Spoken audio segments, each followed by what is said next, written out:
পৃথক সাঁওতালি বোর্ড গঠন সহ ৬ দফা দাবিতে মঙ্গলবার আন্দোলনে সরব হল ভারত জাকাত মাঝি পরগনা মহল। এদিন দক্ষিণ দিনাজপুর জেলা শাখার পক্ষ থেকে বালুরঘাট শহরে জেলা শাসকের কার্যালয়ের সামনে অবস্থান করে এই সংগঠনের পুরুষ ও মহিলারা।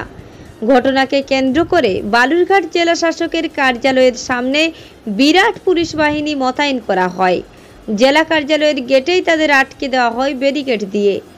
আন্দোলনকারীরা জানান, সাঁওতালি পরম্পরা প্রথাগত বিধিকে সাংবিধানিক স্বীকৃতি, ঝাড়খণ্ড ও উড়িষ্যার সাঁওতালিকে প্রথম ভাষার স্বীকৃতি, ওই দুই রাজ্যে সাঁওতালি মাধ্যমে প্রথম থেকে বিশ্ববিদ্যালয় স্তর পর্যন্ত শিক্ষা সুনিশ্চিত করার মতো দাবি রয়েছে।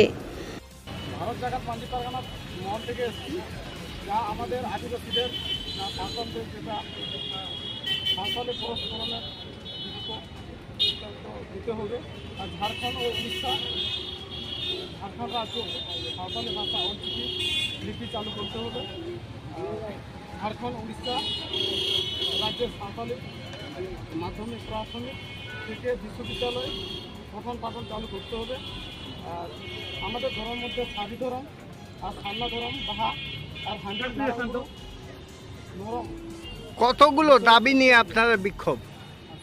5টা দাবি নিয়ে আমাদের বিক্ষোভে আছে।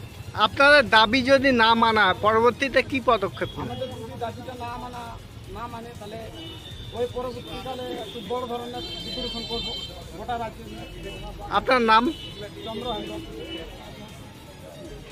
সেটা হচ্ছে আমাদের ভারত জাকাত মাঝি পরগনা থেকে এসেছি এবং আমাদের সাঁওতালি পরম্পরার সাংবিধানিক স্বীকৃতি দিতে হবে। এবং আরও হচ্ছে আমাদের সাঁওতালি ভাষা ঝাড়খণ্ড এবং উড়িষ্যায় মান্যতা দিতে হবে।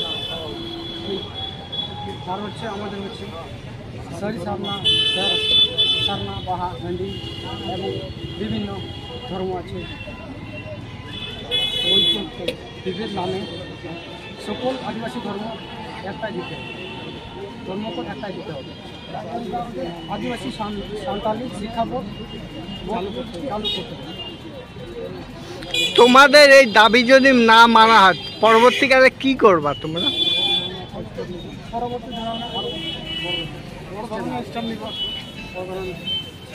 তোমার নাম?